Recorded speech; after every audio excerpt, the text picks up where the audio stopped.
सबसे पहले आप सबके प्रभु यीशु मसीह के नाम में जय मसीह। और हमारी निरंतर एफीसी के पुस्तक से वचन देखल जाए जाता। हमारे एफीसी 2 अध्याय के देखल हल गए। तो एफीसी 2 अध्याय 1 से 10 पद में खाली प्रभु के उद्धार के विषय में बात कराला। पावल लिखले बाटे प्रभु के उद्धार के विषय में। और जब ओकरे बाद में हमरे देखल जाला एफीसी 2 अध्याय के 13 से 22 पद में त परमेश्वर हमन के कैसे अपन एकमात्र पुत्र के संसार में पठा के हमन के अपने साथ में मेल मिलाप करैले बाटे। कैसे हमरे परमेश्वर के साथ में और एक दूसरे के साथ में मेल मिलाप कैले बाटे कह के पावल में बताइले बाटे, जोड़ धले बाटे।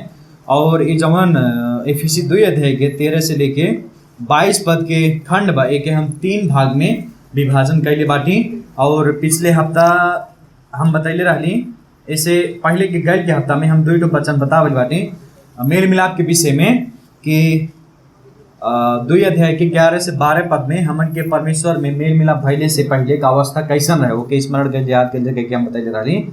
और फिर ओकरे बाद में एफीसी 2 अध्याय के 13 से 18 पद में हम ये बतैले रहली कि प्रक्रिया कैसी परमेश्वर हमन के एक दूसरे के साथ में मेल मिलाप में लैले कह के बात के हम बतैले रहली।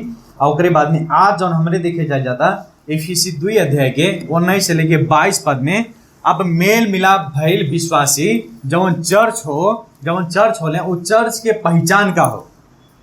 जे परमेश्वर के साथ में मेल मिलाप में आ गइल बा, जेकर मेल मिलाप हो गइल बा, ओके हमरे कैसे चिन्ह मिली, ओकर चिन्ह का हो, ओकर परिणाम का हो। मेल मिलाप भइले के बाद में परिणाम का हो, ओकर विषय में आज हमरे ई पद से ई अध्याय से एफीसी 2 अध्याय के 19 से लेके 22 पद के देखेंगे। अब हमें गैले से पहले हमन के ई बूझल आवश्यकता बा कि मंडली का हो, चर्च का हो। हमारे कुछ बुझले से पहले वो का नाई हो, ओके का नाई कह मिली एकर अर्थ बुझल बहुत आवश्यकता बा। तो हम आज चर्च का हो एकर विषय में बतैले से पहले आप सबके हम बताए चर्च का नाई हो। शायद हमन के ज्यादा लोग के मालूम होने चर्च का नाई हो। यदि ना मालूम बा तो हमरे व्यवस्था कैले बाटी, काहे से कि ये सब बात पहले ही सिखा गई बा, बता गई बा, हमें बार बार दोहराई नहीं पड़ी। लेकिन फिर भी हम कुछ आप सबके बात बतावल चाहते कि चर्च का नाई हो। चर्च का हो बुझले से पहले हमन के ये बुझाला आवश्यकता बा चर्च का नाई हो। तो चर्च हम पहले जब सीखना डाले तो कहना जानी चर्च नहीं कहें टर्च कहें, ये चर्च टर्च नहीं हो। कहना जानी चर्च नहीं कह पाओ तो कहें चारज। कहाँ जाता बहुत चारज में जाता का, हाँ चारजवा में। ई चर्च नहीं हो, चार्ज नहीं हो। चर्च मतलब कौनो भवन नहीं हो, समझा जाता ना। हाई चर्च काल के हाई जौन बिल्डिंग लागल बा ये बिल्डिंग भी नहीं हो। और सबसे ज्यादा महत्वपूर्ण बात चर्च कौनो सूते वाला जगह नहीं हो, ठीक बने समझा जाता। ये कुल चर्च नहीं हो। और चर्च कहल के सुधार केंद्र नहीं हो कि हमार लइकवा बिगड़ल बा चर्चों में पठा दे तो का हो हमार लइकवा सुधर जाए। सुधार केंद्र चर्च नहीं हो। चर्च माने सुधार केंद्र नहीं हो। कितने लोग सोचले चर्चों में जाता हम स्वर्ग में पहुंच जाब, इहो भी नहीं हो। चर्च कहल के स्वर्ग ले जाए वाला जगह नहीं हो, रास्ता नहीं हो। चर्च स्वर्ग ले जाए वाला रास्ता नहीं हो, लेकिन स्वर्ग ले जाए वाला रास्ता केवल एक ठो बाटे, के होले यीशु मसीह होले। और ऐसे कह के बहुत सारा परिभाषा बा चर्च के कि चर्च का नहीं हो। लेकिन चर्च का हो विश्वासी लोग ही का हो रहे चर्च हो रहे। अब क्यों पूछी चर्च हो कहाँ बात कह दिया हम ही होली चर्च। हर एक विश्वासी जे जेकर नया जन्म हो गइल बा, जेके प्रभु चुन लेले बाटे, जेकरे लिए प्रभु अपन रगत बहा देले बाटे, लहू खून बहा देले बाटे, वो लहू से धो देले बाटे, पवित्र बना देले बाटे, उह के हो चर्च हो। अगर अब क्यों पूछी चर्च हो कहाँ बा, ये भगवानपुर के किनारा ने बताइया का कही बा, अरे हम ही होली चर्च हुआ।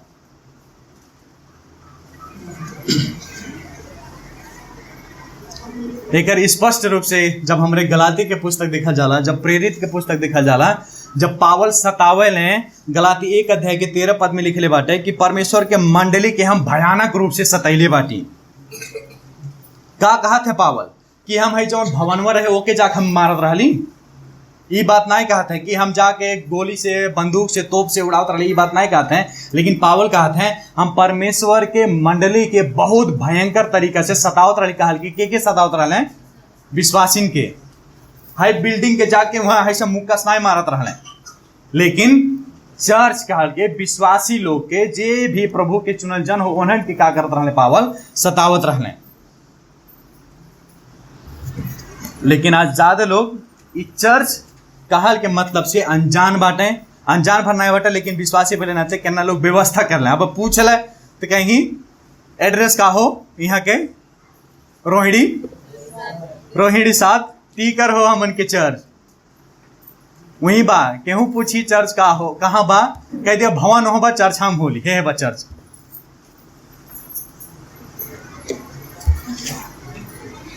का आप सबके मालूम बा कि चर्च का हो?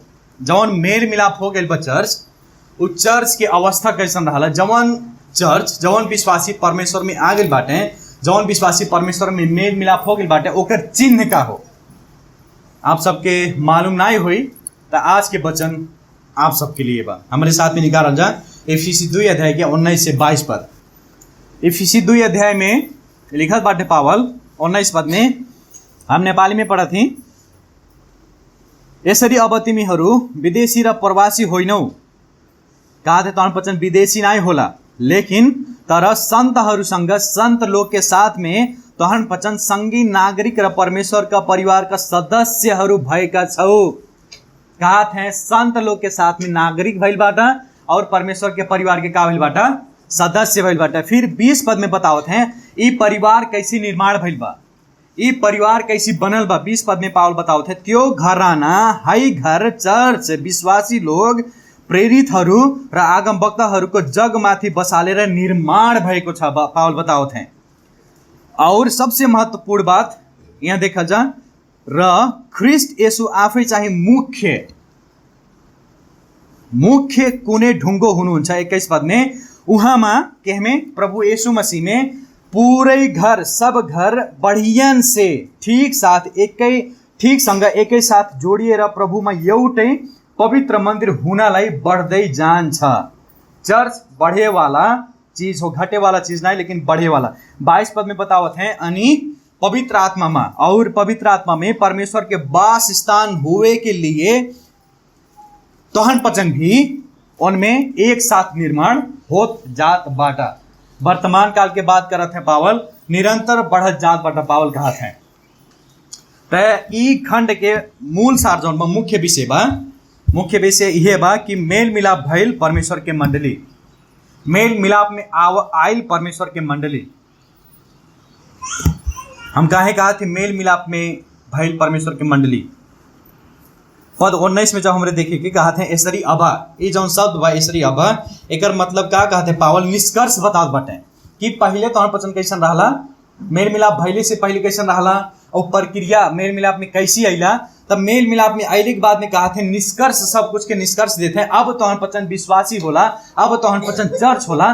चर्च के पहचान का हो, जवन चर्च मेल मिलाप में आ गई बा ओकर पहचान के विषय में बतावत हैं।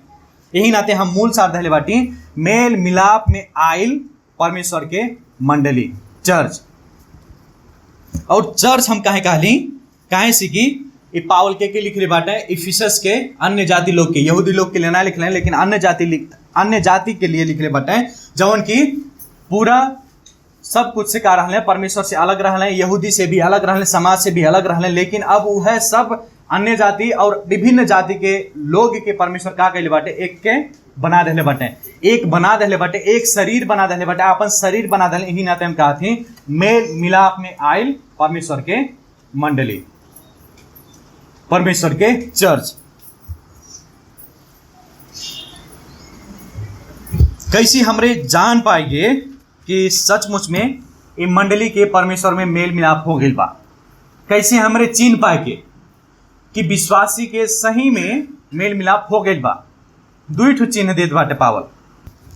पहले चिन्ह हमरे देखे के कि परमेश्वर के राज्य के नागरिक हमरे हो गई बाटी। पावल कहत हैं यसरी अब तिमीहरू विदेशी र प्रवासी होइनौ, तर सन्तहरूसँग तिमीहरू सँगी नागरिक भएका छौ कहत बाटे। संत लोग के साथ में तोहम वचन नागरिक हो गइल बाटा, देशवासी हो गइल बाटे कहत बाटे। पद 12 में जब हमरे देखे के पद 12 में बतावत बाटे, बतैले पावल कि हमरे एक समय अन्य जाति लोग का रहले, ख्रिस्ट रहित रहले, बिना यीशु मसीह के रहले, बिना उद्धार के रहले, राज्य रहित रहले, बिना आशा के रहले, बिना प्रतिज्ञा के रहले, बिना परमेश्वर के रहले। लेकिन इ पद में ख्याल कई जा, कहा थे तोहर वचन अब विदेशी नहीं रह गया, अब प्रवासी नहीं रह गया। कहल के मतलब समाज से तोहर वचन अब अलग नहीं रह गया, उद्देश्य से तोहर वचन अब अलग नहीं रह गया। लेकिन का भइला, अब तोहर वचन परमेश्वर के राज्य के नागरिक हो गए बाटा। पावल बतावत है, पावल यहाँ कहा थे कौनो बात के शंका नहीं बह में, कहा थे अंगूठा लगवाला हमसे, हम ऐसे लिख के देते कि तोहर वचन का हो गइल बाटा। अब अन्य जाति भर नहीं रहला, एक समय तोहर वचन अन्य जाति रहला, एक समय तोहर वचन परमेश्वर के राज्य से अलग रहला, परमेश्वर के राज्य में जाए कि योग्य के नहीं रहला, लायक नहीं रहला। लेकिन हम अंगूठा लगा के लिख के तोहर वचन के दे थी, अपने हाथे से लिख के दे थी, तोहर वचन निर्धक रहा। तोहर वचन का हो गइल बाटा, का हो गइल बाटा, परमेश्वर के राज्य के नागरिक अथवा स्वर्गीय नागरिक हमरे हो गइल बाटी।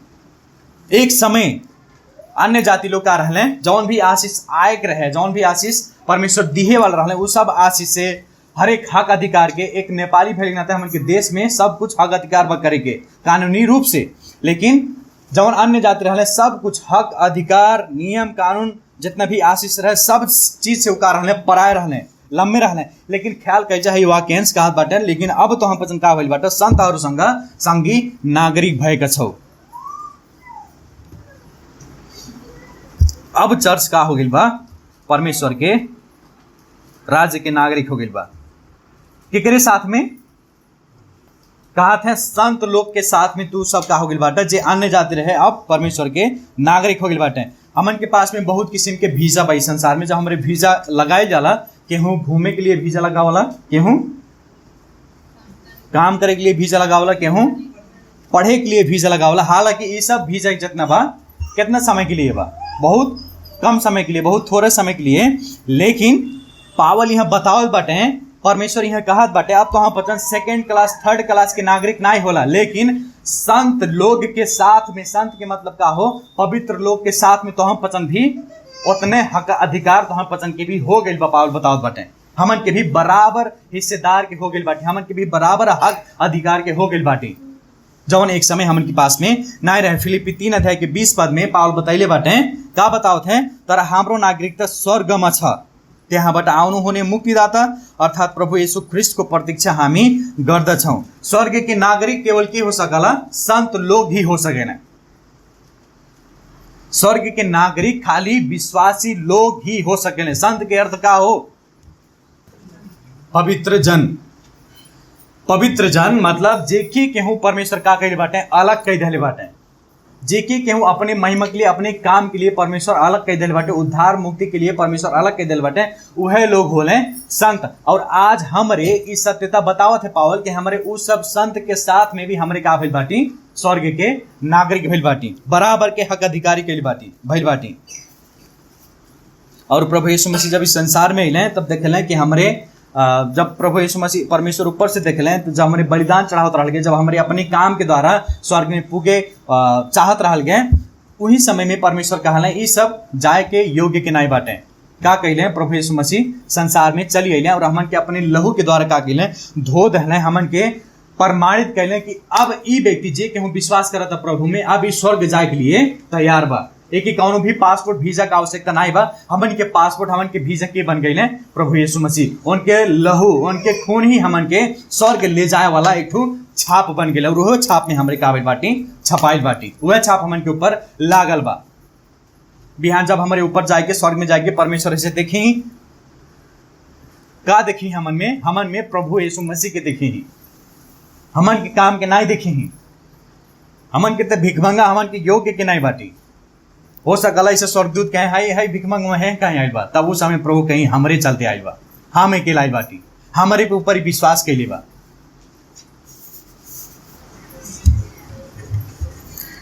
हमन के जवन पृथ्वी के नागरिक बा, हमारे कुछ ही समय में एके खो भी सकल जाला, हमन के नागरिकता केना जनिक नागरिकता हेरा भी सकला, हेरा भी गइल बा।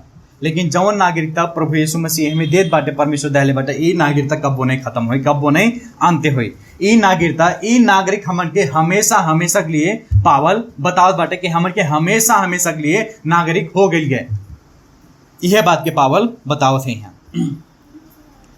काहे से कि इस सब प्रभु यीशु मसीह काम के ऊपर आधारित बा, हमन के काम के ऊपर नहीं। अगर हमारे अपने काम के अनुसार स्वर्ग में जाए पाए तो कब्बो नहीं जा पाएंगे, लेकिन प्रभु यीशु मसीह के कारण ही हमारे स्वर्ग में जाए के योग्य के आज भइल गए। ये बात के पावल बतावत है। एक दिन प्रभु यीशु मसीह ही अपने राज्य में ले जाए के लिए, जौने राज्य के राजा के होले प्रभु होले, जौने राज्य के राजा के होले परमेश्वर होले, वो बहुत जल्द ही आ रहल बाटे प्रिय लोग। वो रास्ता में ही बाटे, प्रकाशित वाक्य की पुस्तक बतावला यूहन्ना बतावले वो रहिए में बाटे, प्रभु यीशु मसीह आ रहल बाटे। जौन घर हमन के लिए बनैले रहले बनावत बाटे, वो घर में ले जाए के लिए प्रभु यीशु मसीह आवत हैं, उस स्वर्ग में ले जाए के लिए प्रभु यीशु मसीह हमन के आवत बाटे, बहुत जल्दी आवत है प्रभु यीशु मसीह। मत्ती 8 के 11 और 12 पद में यह बात बतैले बाटे, जब एक कप्तान विश्वास करला प्रभु यीशु मसीह कहला हमार नौकर जौन वो बीमार बा, चल के ठीक कई दा हमार बीमार, लेकिन प्रभु कहला हम आवत ही चला, लेकिन वो कप्तान कहला जाए नाय परी, लेकिन जब यहीं से तो कह देबा प्रभु यीशु मसीह, यहीं से कह दे जाए तो का हो जाए हमार नौकरवा ठीक हो जाए। तो वही बात ही पे प्रभु यीशु मसीह चकित होने कहले ऐसे विश्वास हम तो कब्बो नहीं देखली। तो वही नाते कहले बाटे, म तिनीहरूले भन्दछु पूर्व र पश्चिमबाट धेरै जना आउने छन् र अब्राहम इसहाक याकूबसँग स्वर्गका राज्यको भोजमा बसने छन्। हमारे भी उस संत लोग के साथ में, प्रभु के साथ में, हर एक विश्वासी के साथ में, जेकरे हमार नाम सुन ले बाटी उत्पत्ति से लेके प्रकाश तक उस सब लोग के साथ में हमारे साथ में बैठे के ई बात के निश्चयता पावल यहाँ पद में देत बाटे। और जे केहू अपने आप के चिल्लाता ढोंग रह चले बा कि हम होली परमेश्वर के राज्य के, कि हम होली परमेश्वर के बेटवा, उ लोग कहत हैं 12 पद में कहत हैं प्रभु यीशु मसीह तरह राज्य का संतान बाहरी अंधकार में फाली उ नरक में फेंका जही। जे ढोंग रचता, जे अपने आप के विश्वासी तक कहा था लेकिन विश्वासी हो नहीं, वो सब नरक में फेंकाए वाला बाटे। लेकिन जौने हमारे सोचले भी नहीं रहल गए कि फलाना व्यक्ति विश्वास में ही, कि फलाना व्यक्ति प्रभु के विश्वास करी, ओके भी परमेश्वर का करें उठा के अपने साथ में बैठा ली। लेकिन दुख के बाद यहाँ आप सबके ये बात की जान के या तो दुख लागी या तो डेर लागी, यहाँ जितने भी बाटे, जितने भी लोग बाटे, सब लोग स्वर्ग में नहीं जाएंगे। ये बात एकदम निश्चय बा। वह बात पावल यहाँ बतावत बाटे, वह बात प्रभु यीशु मसीह मत्ती 8 अध्याय के 11 और 12 पद में बतावत है, जहां रोए के रही, जहां दांत पीसे के रही, प्रभु यीशु मसीह बतावत है। जे ढोंग में जियता जीवन, जे ढोंगी बन के जीवन जियता, जे प्रभु से छलाता, कहा तबा हम विश्वासी होले, लेकिन असल में वो व्यक्ति विश्वासी नहीं हो, वो व्यक्ति विश्वास में नहीं बा। वैसन लोग के ही लिए परमेश्वर नरक बनैले बाटे। एक नाते प्रिय लोग, का आप सब तैयार बाटे घर में जाए के लिए? हमारा प्रश्न बा, आप सबके ये भी प्रार्थना के आवश्यकता बा, हे प्रभु जब तक आप नहीं आओ जाए तब तक हमें तैयार बनाओ जा, ताकि हम वो घर के रहे के योग्य के हो जाएं। का आप सब स्वर्गीय नागरिक जैसन जीवन जिया जाता कि नहीं? अपने गांव में, अपने घर में, अपने समाज में। का विश्वासी और अविश्वासी जब आपके देखे लें तो देखले बाद में कह लें तो एकदम फर्क बा, एकदम अलग बा। ये विश्वासी इस संसार के नागरिक नहीं लगाता, ये व्यक्ति इस संसार के नागरिक नहीं लगाता, लेकिन एकदम स्वभाव, एकदम चाल, एकदम चलन, बोली वचन सब कुछ का बा फर्क बा। अभी हॉस्पिटल में हम रहली कुछ दिन पहले, हमार मौसा आई रहने, भरना भाई रहने, तब उनके लिए हम रात दिन खून जुटावत रही, हर से हर, कबो बुटवल जाए, कबो भैरहवा जाए, कबो कहाँ जाए। तो मेडिकल कॉलेज में गईली, वहाँ ब्लड बैंक बा, खून एक बैंक बा। तो वहाँ गईली, हम वहाँ खून मंगली, खून नहीं मिला था, खून नहीं पहले के बावजूद में। तब हम वहाँ कहली कि अभी हमारे एक गते हमारे घर परिवार पूरा का दिले बटे, खून दिले बटे। तब फाइल चेक करे लागल कि सही बोला था कि झूठ बोला था। फाइल चेक करे लागल, वो नर्स जौन है तब देखलस ही लड़का सही बोला था। तो वहाँ खून नहीं रहे तो हमें तुरंत फोन कैले, वहाँ से वो नर्स फोन कैले से बुटोल, तो हम फिर बुटोल भागल गेली रात के, तब खून मिलल। फिर अगले दिन जब हम गईली कहती दीदी खून बा, एना पूछली तो ओकरे बाद में कहथिन नाई बा। तब एक जनी दूसरे के बोले, उनके बेटा को बोले खून चढ़ाए के लिए, खून निकलवाए के लिए। तो खून निकाल के तब ओकरे बाद में खून हमें मिलल। तो उतना समय जब हम 2 दिन से 3 दिन से नर्स हमें देखत गईलिन तो हमसे एक सवाल पूछलिन, कहथिन ते हमसे झगड़ा काहे नहीं करत है। वो नर्स कहथिन तो हम पाछे देखत के कहथिन हमें, कहते हाँ तो से हम बात करती, कहथिन हमसे झगड़ा काहे नहीं करत है। तोरे घर परिवार के चर मिल खून दहले बाटे, तो के हम देखत बाटे कबो बुटवल भागत जात बाटे, कबो भैरहवा आवत बाटे, कबो हाई हॉस्पिटल में आवत है, कबो हाउ हॉस्पिटल में जाते, ते झगड़ा काहे नहीं करत है। फिर कहथिन अगर इतना तकल केहू के घर परिवार में खून दहले रहत, अब ले मार काट पे उतर गए होते हैं, अब ले झगड़ा करे लिए तो हमें मारे कह दिले होते हैं। लेकिन हम तो देखत बाटी ते एकदम ठंडा बाटे, एकदम कूल बन के बाटे। तो वो नर्स हमें भीतर बुला के काम करवाए लगली, कहली ना भीतर। तो हम भीतर गईली, फोटो कॉपी करे लगली और कुछ काम करे लगली। तो सारा बात पूछे लगली काहे ऐसा बाटे। तो सब कुछ जब पता लगैली तो हम सोच के विचार के कहली हमार ई जवन वो कहलिन पढ़ल लिखल मने ही कुछ अलग रहने। तो हम कहली हमार पढ़ाई लिखाई से हम ऐसा नहीं भेल बाटी, हमार पढ़ाई लिखाई से हमार स्वभाव ऐसा नहीं बदलल बा। लेकिन केकर कारण बदलल बा, हम स्वर्ग के नागरिक होली, हम उस स्वर्ग के देश के जैसन जवन देश में हम रहे वाला बाटी उ देश के जैसन नागरिक बनते हम यहाँ जीवन जिए थे। क्या आप सब वैसे जीवन जियल जाता है, ताकि लोग जब आपके देखें तो कहें ये व्यक्ति एकदम फर्क बा, ये व्यक्ति एकदम अलग बा। ये बात कहल आवश्यकता बा, यदि नहीं कहा सचमुच में कह ले सोच ले जा मन के जीवन में कुछ परिवर्तन नहीं होता। पहले चिन्ह हमारे देखल गए कि हमरे का हो जाला, हमरे का हो जाला परमेश्वर के राज्य के नागरिक हो जाला। और दूसरा परिणाम, दूसरा चिन्ह हमारे देखे के कि परमेश्वर के परिवार के सदस्य हो जाला। ये पूरा खंड 19 के ख से लेके 22 पद तक पूरा परिवार के बारे में बताइले बाटे पावर। 19 के आधा अंतिम भाग में देखा जाए, यहाँ लिखत है कि परमेश्वर के परिवार के सदस्य भय का छो हो गई बाटा, पूर्ण काल हो गई बाटा। अब हमें कोनो चिंतक बात नहीं बा, कोनो हिचकिचाक बात नहीं बा। तो हम पसंद जितने भी विश्वासी हो रहे हैं वो सबके हो गई बा, परमेश्वर के परिवार के सदस्य हो गई बाटे। हमरे खाली नागरिक भर ना ही, लेकिन परमेश्वर के परिवार के का हो जाला, सदस्य हो जाला। अब कितने लोग ई बात पे ई जो नागरिक बा और सदस्य बा, हालांकि ये दोनों एक ही बात के जना देला, लेकिन हमें कुछ कुछ अर्थ फर्क बा, दृष्टिकोण हमें फर्क बा। कितने लोग हो सकला ई बात पे घमंड भी कह सके, कितने लोग ई बात पे घमंड कह सकला कि हम राजा के बेटवा होली। राजा के बेटवा घमंड कह सकला उ पद पे कि हम केकर बेटवा होली, राज घराना खोली, राजक बेटवा होली।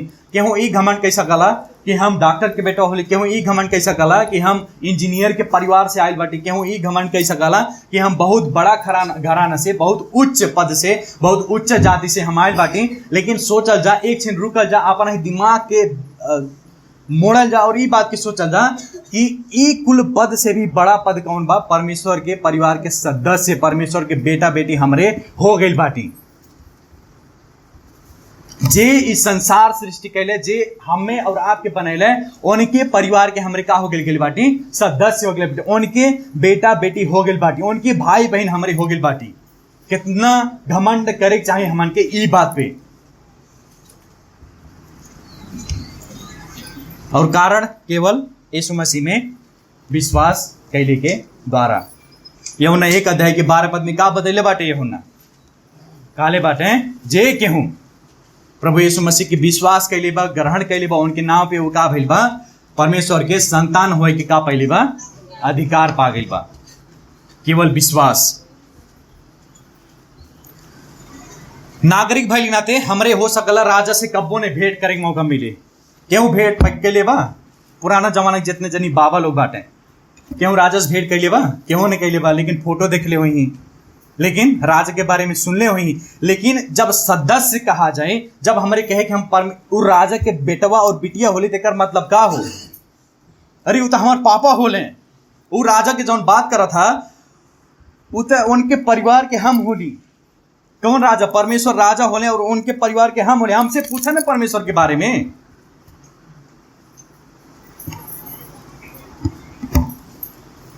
एठो कहानी बाईसन, एठो राजघराना में कुछ मीटिंग चल रहा ला।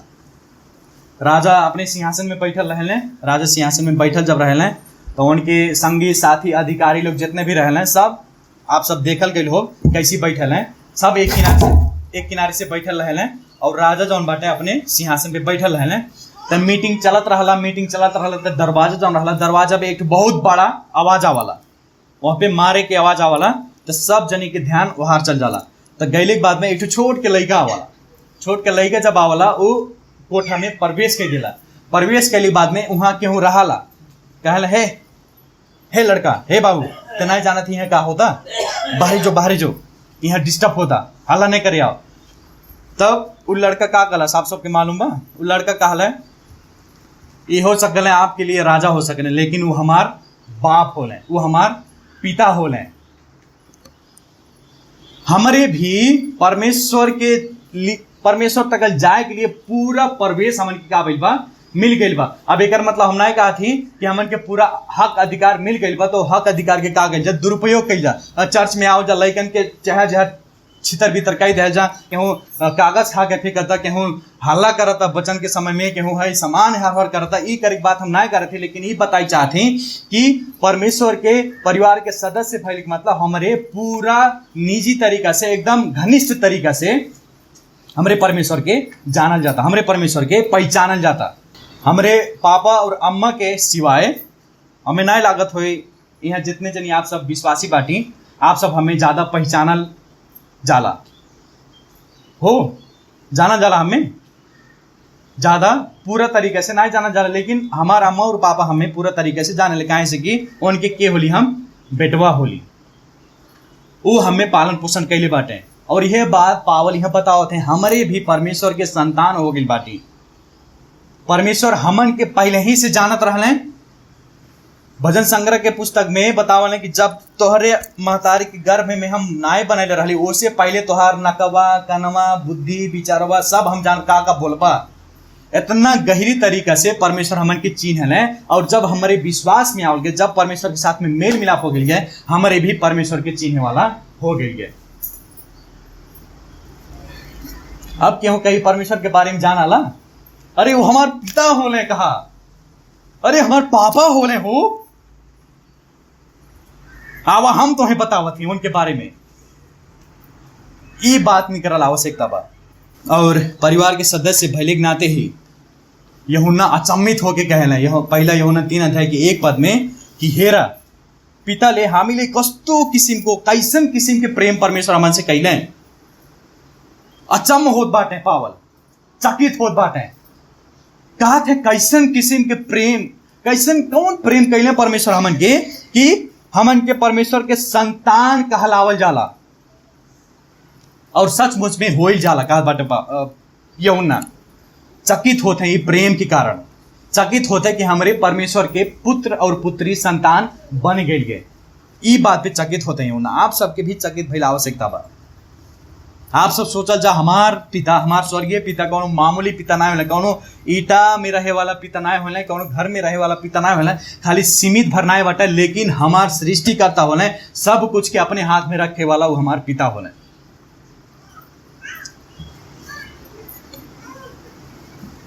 एक नाते प्रिय लोग, हमन के परमेश्वर के संतान भइले के कारण ही का करेक बा, का करेले परमेश्वर अपन परिवार के ख्याल रखेले। हमन के कौनो भी चिंता, कौनो भी फिक्र, कौनो भी डर के आवश्यकता नहीं बा।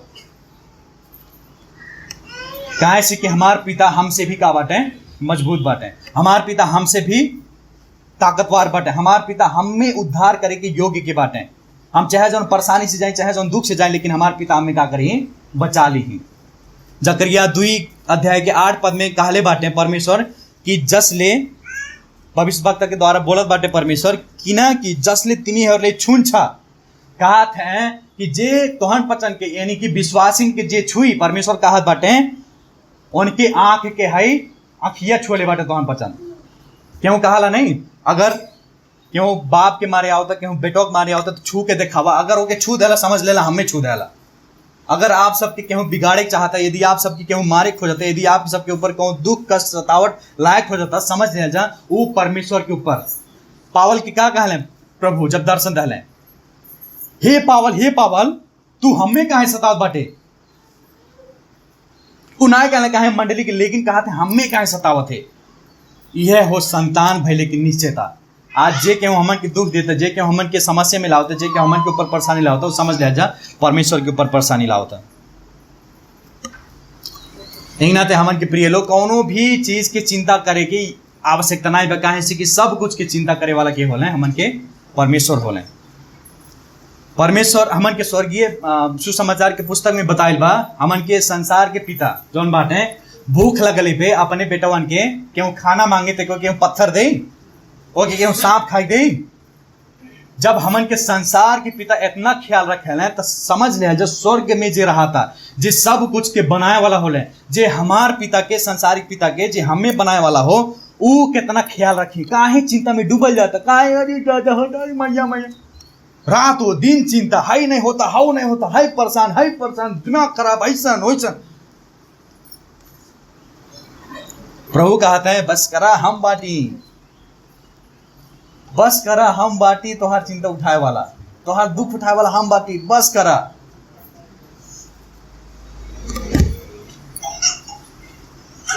ये बात नहीं बा कि प्रभु यीशु मसीह में जे आ जाता होकर समस्या दुख परेशानी सब कुछ ऐसे खत्म हो जाता है।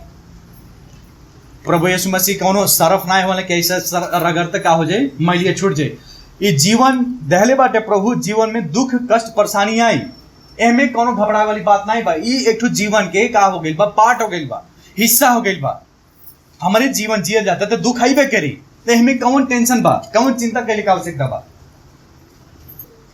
प्रभु कहा था तोहर गोड़वा नहीं ठीक होता, ऐसे जिया लंगड़े घोड़े चला, ऐसे लंगड़े घोड़े। यही तरीका से प्रभु हमन के चलाए खोजत है।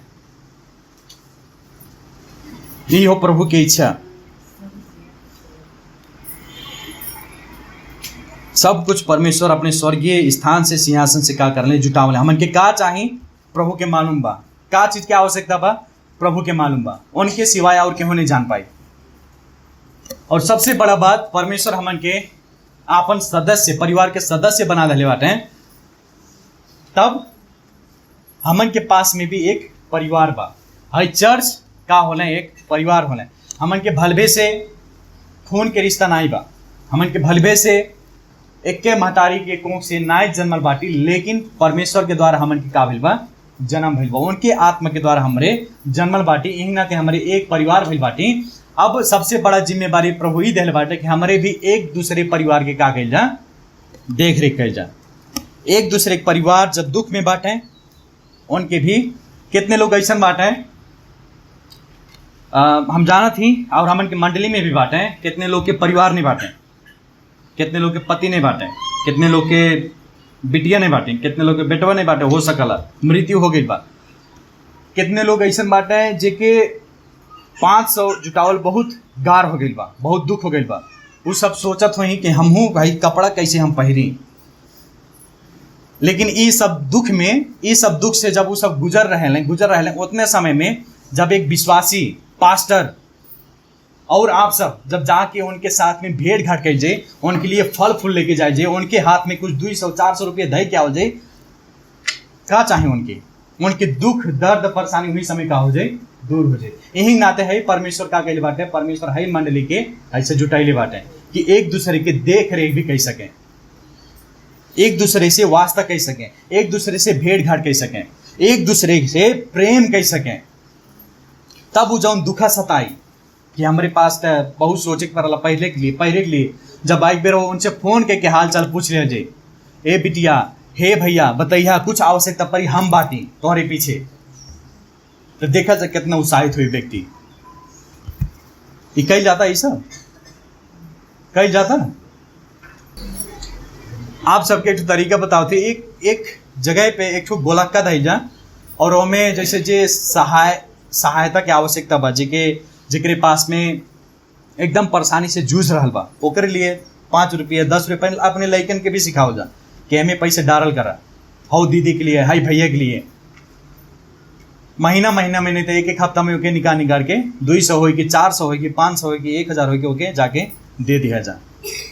वो व्यक्ति मांगे ना आई आप सबसे, केहूँ मांगे आए केहूँ नहीं आए मांगे, कहबो नहीं करी कि हम दुख से जात बटे, हम कष्ट से जात। आपके जिम्मेवारी हो, हमारी जिम्मेवारी हो कि व्यक्ति के घर में जाके हम झांकी, विश्वासी के घर में हम जाके देखी कौन परेशानी से गुजर रहा बाटे, कौन स्थिति से होके जा रहा बाटे। और यही नाते परमेश्वरी मंडली के जुटैले बाटे, यही नाते परमेश्वरी मंडली के बनैले बाटे। पहला चिन्ह हमारे देखल गए कि हमरे का भइल गए परमेश्वर के राज्य के नागरिक भइल गए। और दूसरा बात बताओ थे पावल कि हमरे का भइल गए, चर्च काल के का हो, परमेश्वर के परिवार के सदस्य हो। तब अब यहाँ 20 पद से लेके जब 22 पद में हमारे देखे के यहाँ बतावत है पावल कि कुछ सत्यता बतावत है कि परमेश्वर के जो परिवार बा, ये जो चर्च बा, एक बारे में सत्यता का बा 3 पद में। तो 3 ठू सत्यता, बहुत अद्भुत सत्यता बतावत है पावल 3 पद में। पहला सत्यता बतावत है, ये परमेश्वर के घर परिवार के 3 ठू सत्यता बतावत है पावल। सत्यता भरना हो लेकिन अद्भुत चकित कर दिए वाला सत्यता बतावत है। तो पहला सत्यता बतावत है कि हई परमेश्वर के जौन घर और परिवार बा, परमेश्वर के जौन चर्च बा, केकरे ऊपर बनल बा, यीशु के ऊपर बनल बा। यीशु अपने ऊपर का कहले बाटे, हई चर्च जौन विश्वासी बाटे उनके हमन के अपने ऊपर का कहले बाटे, निर्माण कहले बाटे, सृष्टि कहले बाटे, बनैले बाटे। 20 पद में देखल जा, 20 पद में हम पढ़ा थी, आप सब ध्यान सुना जे तरह घराना त्यो घराना प्रेरितहरू र आगम वक्ताहरूको जगमाथि बसालेर निर्माण भएको छ र ख्रिस्ट येशू आफै चाहिँ मुख्य कुनै ढुङ्गो हुनुहुन्छ।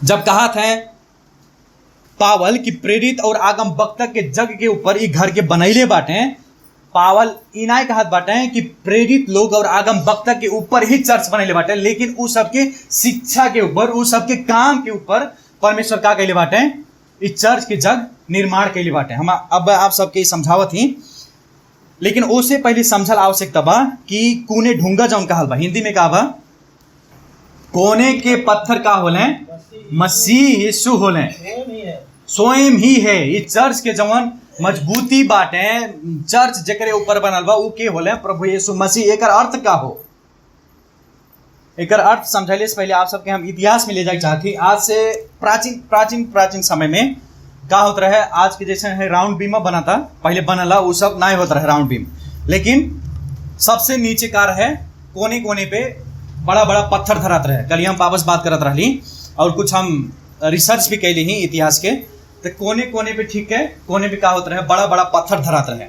वो कोने के पत्थर रहे और वो पत्थर ऐसा हिसाब से कटात रहे, ऐसा हिसाब से छटात रहे कि वह पत्थर के हिसाब से पूरा दीवाल का हो खड़ा हो, पूरा दीवाल के मजबूती वह पत्थर पे हो सके कह के वो पत्थर बहुत हिसाब से, बहुत ख्याल से का होता रहे, कटात रहे, छटात रहे, ओके टुकड़ा बनाते रहे। कोने के पत्थर हमेशा का रहे बड़ा बड़ा साइज में रहे, बड़ा बड़ा रहे, तब ओकरे बाद में का करत रहे, ओकरे ऊपर का करत रहे, दीवाल चलावत रहे। तो प्रभु पावल यहाँ बतावत बाटे कि यीशु ही उ घर के का होले, मुख्य नेव होले, नेई होले, नेई जौन कहले वो मुख्य नेई के हो प्रभु यीशु मसीह। उन्हीं के ऊपर का भइल बा चर्च निर्माण भइल बा, उन्हीं के ऊपर हमारे भी का भइल बाटी, टिकल बाटी। ये बात बतावत हैं। और फिर कहत हैं नेव कहल के प्रेरित और आगम वक्ता। प्रेरित और आगम वक्ता के मतलब का हो कि जब प्रभु यीशु मसीह संसार में 2000 साल पहले जब अपने आप के बलिदान कैले, तो का कैले, प्रेरित लोग आगम वक्ता लोग का कैले, प्रभु यीशु मसीह के प्रचार। ई पुराना नियम के आगम वक्ता के बात नहीं करत हैं, लेकिन नया नियम के जितने भी पास्टर लोग बाटे, जितने भी प्रचार करत बाटे सुसमाचार, ओकर बात करत हैं उहे। और अगर जो देखा जाए तो पुराने नियम में भी आगम वक्ता लोग यह बात के प्रचार करत रहे कि एक व्यक्ति आए वाला बाटे संसार में, जेकरे द्वारा सब लोग का हुई इकट्ठा हुई, जेकरे द्वारा सब लोग का पही उद्धार पही। पुराना नियम के आगम वक्त भी का करत रहले, यह बात के प्रचार करत रहले, सुसमाचार प्रचार करत रहले। और वह बात पावल बतावत हैं कि प्रेरित लोग और आगम वक्ता लोग का कहले जवन यीशु मसीह कही दहले हमन के पाप के लिए मारल गए, गाड़ल गए, का कहले ओकरे बाद में जीवित भइले। आप सबके समझाए के लिए एक और हम बात बतावत थी। मत्ती 16 अध्याय में एक घटना घटल बा पतरुस के साथ में। प्रभु पूछले, हे पतरुस तू हम की होली? पतरुस से पूछल है। तब पतरुस का जवाब दहले बाटे यीशु मसीह के होले हैं उनके लिए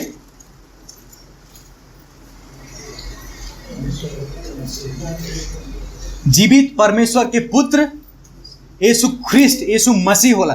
तब प्रभु यीशु मसीह कहले बाटे, हाँ अब यही जग पे मत्ती 16 अध्याय के 18 पद में कहा बाटे, म तिमीहरूले भन्दछु कि तिमी पतरुस हौ र म मेरो मण्डली यस चट्टान माथि स्थापित गर्ने छु। कहा थे प्रभु यीशु मसीह। और यह शिक्षा के ऊपर का करब, हम चर्च के का करब, स्थापना करब, चर्च के का करब, निर्माण करब। पावल बतावत हैं वो जौन उनके विश्वास रहे, पतरुस के जौन विश्वास रहे वहीं के ऊपर का करब हम चर्च स्थापना। अगर देखा जाए चर्च में अगर प्रभु यीशु ख्रिस्ट के बारे में केहू नहीं सिखावता तो वो चर्च अभी तक प्रभु यीशु मसीह में निर्माण भइल ही नहीं बा। यदि उद्धार मुक्ति यीशु मसीह से नहीं और केहू सावल के कि केहू सिखावता तो वो चर्च अभी निर्माण भइले नहीं बा। अगर केहू कहा था कि परमेश्वर के पुत्र प्रभु यीशु मसीह नहीं होले तो वो चर्च जानले अभी तक निर्माण भइले ही नहीं बा। यही बात कहते, यही नाते प्रभु यीशु मसीह जो काम कई दहले बाटे वो का हो, मंडली के कोने के पत्थर उहे हमन के मजबूती हो। और जवन सुसमाचार प्रचार ले गए बाटे प्रचार करत, जब सभा घर के सामने पतरुस पुगेल हैं, सभा घर के सामने जब पतरुस पुगेल हैं, पतरुस और यूहन्ना जब पुगेल हैं, प्रेरित 4 अध्याय के 11 पद में जब प्रभु यीशु मसीह के बारे में सुसमाचार सुनावे कि जवन प्रभु यीशु मसीह के तोहन पचन मरले रहला, जवन प्रभु यीशु मसीह तोहन पचन क्रूस पे चढ़ाइले रहला, उहे रहले परमेश्वर के पुत्र, उहे होले मसीहा जे हमन के उद्धार दिहे के लिए संसार में आइल रहले। और प्रेरित 4 अध्याय के 11 पद में पतरुस बताओ बाटे, कहत बाटे, त्यो त्यही ढुङ्गो हो जो तपाई निर्माताहरूले इन्कार गर्नुभएको थियो, सो अहिले कुनाको सिर ढुङ्गो हुन आएको छ। ऊ पत्थर उहे रहले मसीहा रहले परमेश्वर के पुत्र रहले जेके तोहर पजन का कहला इनकार कहला, लेकिन उहे पत्थर अब का गइल बाटे मंडली के नेई हो गइल बाटे, जग हो गइल बाटे, मजबूती हो गइल बाटे। ओनही पे मंडली टिकल बा, ओनही पे मंडली मजबूत भइल बा। कहत हैं पावल बताओ तो ओनही के शिक्षा के ऊपर मंडली मजबूत भइल बा, पावल बतावत हैं। लेकिन समस्या फिर आ जाला, समस्या हमन के कब्बो नहीं छोड़ी।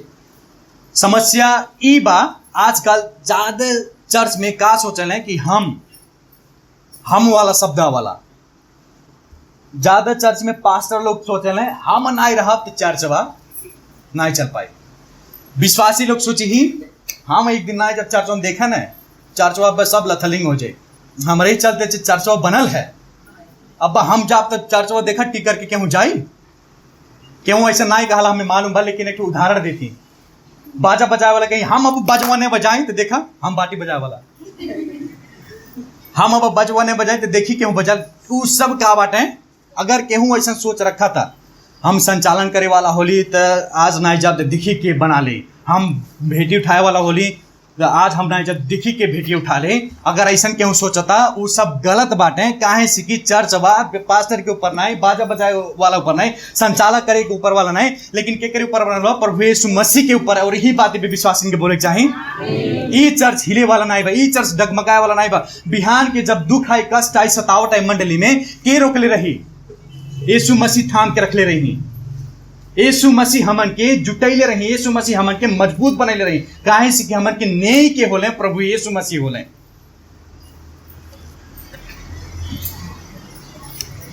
काहे से कि वो मंडली के नेई के होले हमन के प्रभु यीशु मसीह होले। और उनके अनंत सिद्धांत जौन बा, बाइबल के शिक्षा जौन बा, ओ पे चर्च टिकल बा, ओ पे विश्वासी टिकल बाटे। यही तरीका से वो चर्च निर्माण भइल बा। एक नाते प्रिय लोग, जवन प्रभु के महिमा मिले चाहे, समस्या फिर आ जाला हमारे वो महिमा के का कही जाला, लीहे लगा जाला। एक नाते आप सब आज से इस सोच बना लिया जा कि अगर कौनो भी बानी बेवरा हमारे अंदर बा, अगर वो बानी बेवरा प्रभु यीशु मसीह के महिमा के लिए बाधा बनाता, तो वो बाधा क्या करी, आज ही हम क्या करी, खत्म करी। और प्रार्थना कल जा कि ये प्रभु आपकी जौन महिमा हमसे जौन हट जाता, जौन कट जाता, जौन बाधा बनाता, वो सब हमसे क्या करें, दूर रखें। उदाहरण के लिए कितने लोग हमें कह लें बहुत बढ़िया वचन प्रचार कर लें, बहुत बढ़िया सिखावे लें, तो जब हमार तारीफ कर लें, पढ़ाई कर लें, हम एक कान से सुन के दूसरे कान से निकाल दे, क्यों समझाली नहीं बताए कि फलाने ऐसे कहते रहे, फलाने वैसे करते रहे।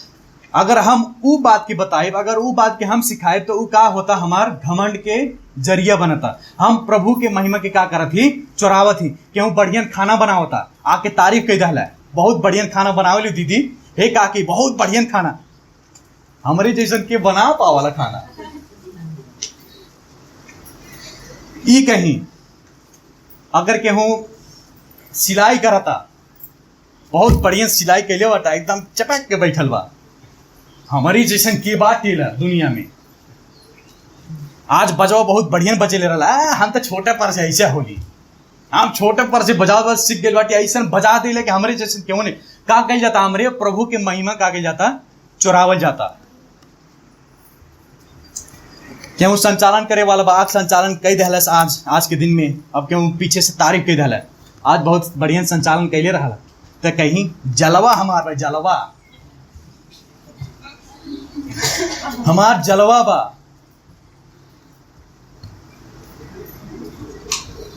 हम कमवे ऐसे करीला का, हमारे जैसे क्यों नहीं काम कर पावला का, एकदम ऐसे काम करीला हम, जलवा बा हमार चार ओर, जहां जाए ऐसे जलवा बना देला हम। क्या कह जाता, हमारे प्रभु के महिमा के चुरावल जाता। हम तो कहले जब वचन प्रचार करीले, जब हमें वचन के लिए बोला, हमारे लिए ताली भी नहीं बजाओ जा, काहे से कि ये एक जरिया बनाता प्रभु के महिमा चुराए के लिए। प्रभु ये मंडली के जग होने सारा आदर इज्जत महिमा उन्हीं के जाग चाहिए, प्रभु यीशु मसीह के। प्रभु यीशु मसीह के अलावा घमंड करे के, महिमा करे के कारण और हमारे में कुछ भी नहीं रहे। पावल यह बात के सिखत रहने, पावल घमंडी रहने, लेकिन परिवर्तन बात का भले बदल गए, यह बात के सिखावत रहने पावल।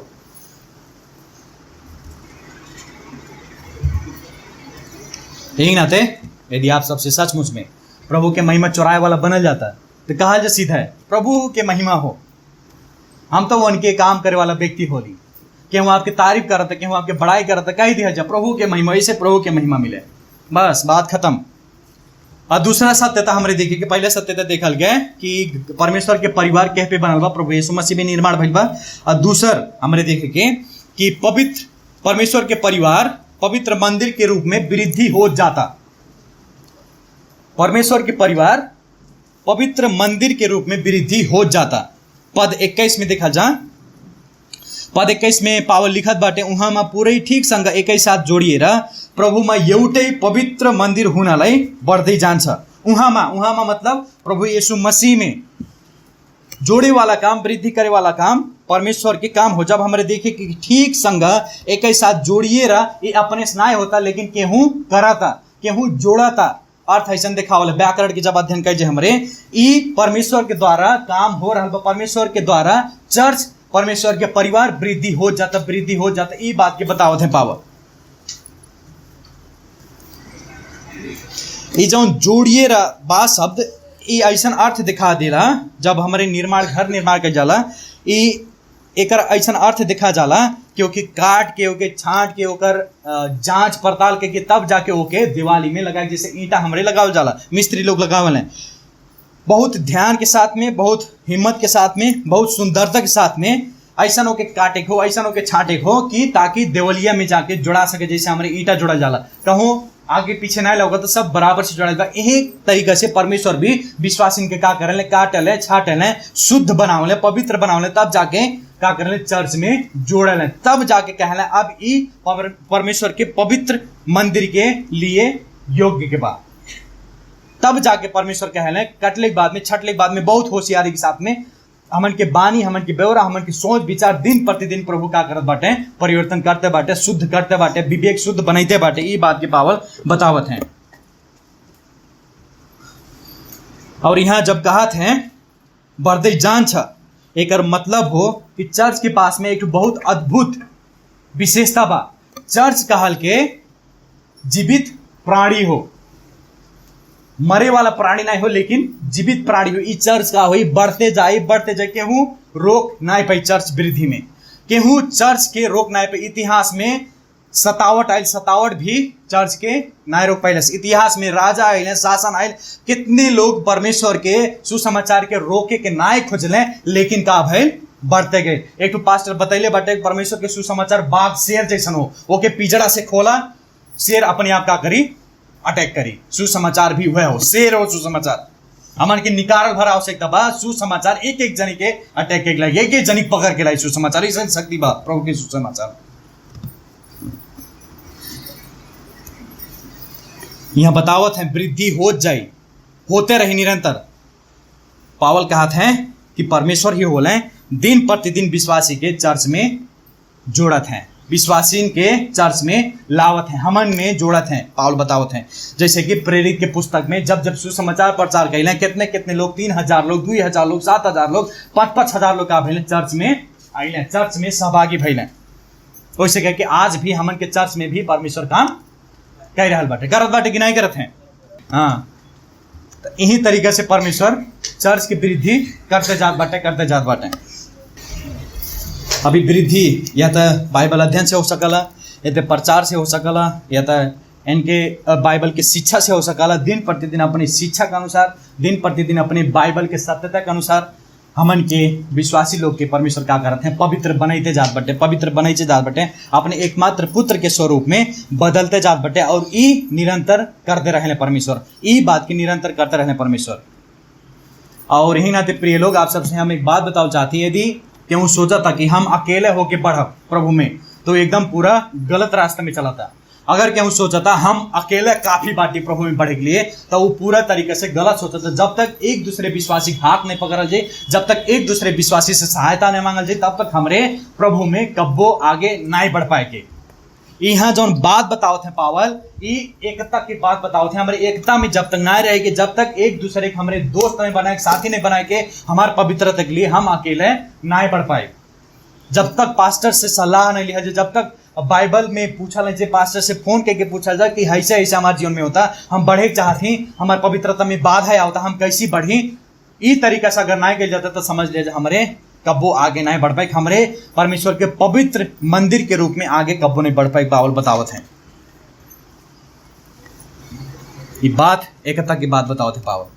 पहले सत्यता हमारे देखल गया कि परमेश्वर के मंदिर प्रभु यीशु मसीह के ऊपर, परमेश्वर के परिवार प्रभु यीशु मसीह के ऊपर बनल बा, निर्माण बिल बा। दूसरा सत्यता हमारे देखल गए 21 पद में कि परमेश्वर के परिवार पवित्र मंदिर के रूप में वृद्धि हो जाता, दिन प्रतिदिन बढ़ते बाटे। और अंतिम सत्यता हमारे देखे के जो उनकी 22 पद में बा कि परमेश्वर के परिवार वास स्थान के रूप में निर्माण हो जाता। एक कदे रुकल नहीं बा, लेकिन वर्तमान काल के बात करत है, ये होते रहता। पावल बतावत हैं पद 22 में देखा जाता है, पद 22 में यहाँ लिखा था पावल, अनि पवित्र आत्मा परमेश्वर वास स्थान हुनालाई तिमीहरू पनि उहाँमा एक साथ निर्माण हुँदै जान्छौ। परमेश्वर हमन के आपन पवित्र स्थान, वास स्थान बनाए के लिए का कैले बाटे, यहाँ त्रिएक परमेश्वर के काम के दिखाई देले बाटे। त्रिएक परमेश्वर एक साथ में मिलके काम कैले बाटे। और ये जब वास स्थान की यहाँ बात करते हैं, ये खाली एक हफ्ता के लिए, 2 हफ्ता के लिए, 1 साल की भेद नहीं हो, लेकिन हमेशा के लिए वास स्थान के परमेश्वर हमन में वास करने कह के पावल यहाँ बता रहल बाटे। पुराना नियम में जब हमारे देखे के तो परमेश्वर कहाँ वास करत रहले, एक अलग वास स्थान बना गए जौन की टांग ले जात रहले, बनावत रहले, टेंट जैसे बनावत रहले। वहाँ आवत रहा परमेश्वर पाल, नेपाली में बोलल पाल में आवत रहले भेंट करे, इंग्लिश में बोल जाला टेंट, वास स्थान रहे, ओहमे आवत रहने समय में परमेश्वर उपस्थित होए और भेंट करे। लेकिन जब सोलोमन के समय आयल, सोलोमन के बाद में जब मंदिर बनैले, परमेश्वर वहाँ वास करे लगले। जब नया प्रतिज्ञा में देखे के जब प्रभु यीशु मसीह में आ गए, जब केहू सुसमाचार के विश्वास के लिए, तब परमेश्वर कहाँ वास करत हैं, है शरीर में वास करत हैं। और यह बतावत है कि दिन प्रतिदिन परमेश्वर हमन के निर्माण करत हैं, दिन प्रतिदिन विश्वास इनके चर्च में जोड़त हैं ताकि उनमें भी परमेश्वर का हो सके, वास कर सकें। प्रभु में सब विश्वासी लोग का भइल बाटे, फिट भइल बाटे, एक बिल्डिंग बनल बाटे, एक परिवार बनल बाटे, केवल पवित्र आत्मा के शक्ति के द्वारा। पवित्र आत्मा ही हमन के का कैले बाटे, नया बनैले बाटे, और उन्हीं के द्वारा परमेश्वर हमन के अंदर का करत हैं, वास करत हैं। यही नाते हमरे पहचान हम का होली, हमारा है शरीर का हो, परमेश्वर के मंदिर हो, परमेश्वर के वास स्थान हो। प्रिय लोग, हमन के उद्धार भरना है बा, लेकिन पवित्र भी परमेश्वर बनैले बाटे, पवित्र बनैले बाटे, एकरे नाते परमेश्वर हमन में का करत हैं, वास करत हैं। अब प्रश्न आप सबसे बा, ये परमेश्वर के वास स्थान के कितना ख्याल रखा जाता? मंदिर केहू देखले बा कि नहीं? के देखले बा मंदिर? मंदिर में शायद सब जनी गई हुई पहले के दिन में, पुराना जीवन में मंदिर में कहूँ कहूँ फुहर देखला। एक बेर ऐसा अपन मुड़िया ऐसे चार चौर घुमावल जा सब जनी, और बारवा देख लिया जाए ऐसे मुड़िया घुमा के। हम ही बात नहीं कहा थी, परमेश्वर हाई चर्चवा में, सॉरी हाई भवनवा में वास करल है, लेकिन हाई मंदिर में वास करत हैं। उस सब के का सोच रहा कि हमार देवी हमार देवता यहाँ मंदिर में वास करल ही ना, तो एक स्वच्छ रखे, सफा रखे। अब हाई जौन मंदिर बा, हाई शरीर जौन बा, परमेश्वर हमें वास करत हैं, हमन कितना एक सर सफाई रखी चाहिए। सबसे ज्यादा घृणा परमेश्वर कैसे करल, पाप से करल है। इस शरीर परमेश्वर के मंदिर हो, वास स्थान हो। हमरे जब जब पाप के जाला तब तब के दुखित होला, परमेश्वर स्वयं दुखित होला। उत्पत्ति की पुस्तक और इफिसी के पुस्तक में बताइल बा कि पवित्र आत्मा स्वयं का होला, दुखित होला जब जब हमरे पाप के जाला। की बा हमन के अंदर की वास करत है, परमेश्वर स्वयं वास करत है। हमरे कितना दुखित हो चाहिए, हमरे कितना गहराई चाहिए कि हमसे पाप नहीं हो, हमसे गलती नहीं हो, हम परमेश्वर के विरुद्ध में कोनो पाप नहीं करी। कितना सर सफाई रखी चाहिए। अब खाली आत्मिक सर सफाई की बात नहीं करत थी, लेकिन शारीरिक सर सफाई भी रखल आवश्यकता बा। कितने लोग एक एक हफ्ता हो जाला ब्रश नहीं करे लें, कितने लोग एक एक महीना हो जाला नहीं नहा लें। केहू बीमार बा, दुखी बा, घाव भइल बा, पीप नहीं करता, ऊ रहे दा वैसे परे दा, हमें फर्क नहीं बा, दवाई नहीं करे अपने से ठीक हो जाए। होत कैंसर हो गई। हमारे कौन तरीका से अपने शरीर के वास्ता कल जाता, देख रेख कल जाता। यदि देख रेख करे वाला व्यक्ति बाटे तो सचमुच में समझ लिया जाए वो व्यक्ति जाना था, विश्वास करा था कि हाई शरीर हम अपने लिए नहीं, लेकिन के लिए परमेश्वर के लिए तैयार करा थी। अगर जौन व्यक्ति अपन शरीर के हेला करा था, जौन व्यक्ति अपन शरीर के देख रेख नहीं करा था, जौन व्यक्ति अपन शरीर के सर सफाई में नहीं रखा था, वो समझ लिया जाए वो व्यक्ति अभी विश्वास नहीं कैले बा कि हाई शरीर या परमेश्वर के मंदिर हो गए, परमेश्वर हमें वास करे लगे कि वो बात अभी जनते नहीं बाटे। सब कुछ हमन के परमेश्वर के लिए हो चाहिए, कहाँ से कि इस शरीर में परमेश्वर वास करें। और पावल भी और लेवी के पुस्तक भी यह बात बताइले बाटे, बार बार लेवी के पुस्तक में 2 बेर बताइले बाटे। परमेश्वर कहले बाटे कि तुहार वचन का बना पवित्र बना। काहे? कारण का हो? काहे? तुहार वचन के पिता परमेश्वर हमारे अंदर जो वास करला वो परमेश्वर का बाटे पवित्र बाटे। यही नाते हम भी पवित्रता में आगे बढ़ल आवश्यकता बा। आज के वचन से हमारे यह देखल गया कि मेल मिलाप में भइल चर्च के चिन्ह का हो। सचमुच में प्रभु यीशु मसीह अपने लहू के द्वारा, अपने वो मांस के द्वारा, जौन मांस क्रूस पे टंगाइल है, जौन शरीर क्रूस पे टंगाइल है, उस शरीर के द्वारा क्रूस पे अपने मृत्यु के द्वारा प्रभु यीशु मसीह जब मरलें, का कैलें? जे के हों विदेशी रहे, जे के हों प्रवासी रहे, वो का हो गए? परमेश्वर के स्वर्ग के नागरिक हो गए। जे के हों परिवार से अलग रहे, वो का हो गए? परिवार में आ गए, परमेश्वर के परिवार बन गए। जे के हों मूर्ति पूजक रहे, हमारे भी मूर्ति पूजक रहल गए, लेकिन का भइले? वह मूर्ति पूजक लोग अब इस समय में का भइले? परमेश्वर के मंदिर बन गई बाटे, सच्चा परमेश्वर के मंदिर बन गए हैं। और हमारे आशा रहित रहल गए एक समय, लेकिन अब हमन के जीवन में आशा से भरपूर बा। परमेश्वर के जितने भी प्रतिज्ञा बा वो सब प्रतिज्ञा के हमन के पास में आशा बा, निश्चयता बा। जे केहू एक समय प्रभु यीशु मसीह रहित रहल हैं वो सब भी प्रभु यीशु मसीह अब का हो गए बाटे, एक हो गए बाटे। जे केहू बहुत दूर रहे परमेश्वर से वो अब का हो गए बाटे, परमेश्वर के नजीक आ गए बाटे, परमेश्वर से मेल मिलाप हो गई बा। खाली परमेश्वर से बनना है लेकिन एक दूसरे विश्वासी के साथ में भी का हो गई बा, मेल मिलाप हो गई बा। अब इतना भइले के बावजूद में अगर आप सब प्रभु के महिमा दिहे वाला जीवन, यदि आप सब प्रभु के प्रशंसा करे वाले जीवन नहीं जिया तो समझ दिया जा अभी तक हम परमेश्वर के मेल मिलाप में अल ही नहीं बाटी। अभी तक हमार मेल मिलाप परमेश्वर से भैबा नहीं कर गए। ये बात के समझ ले जब बुझ ले यदि भैल बा, यदि समझल जाता, यदि विश्वास कर जाता तो आपके सारा जीवन प्रभु यीशु मसीह के सौंपल जाता। आपके ओठ, आपके बोली, आपके वचन, आपके हृदय, आपके शक्ति, सामर्थ्य, सब कुछ प्रभु के महिमा के लिए खर्चा कई जाए। चाहे जो भी काम कल जाए प्रभु के महिमा के लिए हो। काहे सी को काम ही ऐसा कैले बाटे, काहे सी को सारा महिमा, सारा आदर, इज्जत के योग्य के प्रभु बोले। आओ जो हमारे प्रार्थना करेंगे। प्रभु धन्यवाद हो, हमारे अनजान रहल गए, हमारे विदेशी रहल गए, हमन के प्रवासी रहल गए, हमारे एलियंस रहल गए, लेकिन आप परमेश्वर अपने एकमात्र पुत्र के द्वारा प्रभु यीशु मसीह के द्वारा का के लिए बहुत बड़ा काम किया गया। हमन के उस स्वर्ग के नागरिक बना रहल गए, हमन के परमेश्वर के संतान, अपन संतान बना रहल गए। और परमेश्वर इतने भर नहीं लेकिन हमन के अपन वास स्थान बना रहल गए, हमन के अपन पवित्र मंदिर बना रहल गए। और सबसे महत्वपूर्ण बात परमेश्वर, इस चर्च जो हमारे विश्वासी लोग बाटी, ये हमारे अपने आधारभूत शिक्षा पे नहीं, अपने विचारधारा के ऊपर नहीं टिकल बाटी, लेकिन एकमात्र सुसमाचार, ख्रिस्ट के सुसमाचार जौन क्रूस पे बलिदान भले, जौन मारल गए, गाड़ल गए, ओह पे हमारे टिकल बाटी। और यह प्रचार के, यह काम के प्रेरित लोग और आगम भक्त लोग आगे बढ़े। और बिहान के दिन में चाहे जौन भी दुख है, कष्ट है, परेशानी है, परमेश्वर इस सब कुछ परेशानी में आप हमन के बनहले रखा जाए। इस सब कष्ट में, इस सब सतावट में परमेश्वर आपके एकमात्र पुत्र हमन के जोड़ले रही कि हमारे इस शरीर से विभाजन नहीं हो जाए।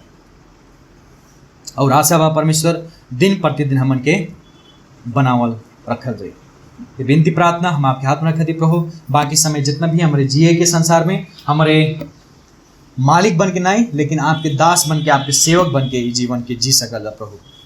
हमारे स्वयं परमेश्वर बन के नहीं, लेकिन परमेश्वर के एक सृष्टि बन के जीवन जी सकल जा प्रभु। विनती प्रार्थना उद्धार करता मुक्तिदाता प्रभु यीशु मसीह नाम मांगे थे, आमीन।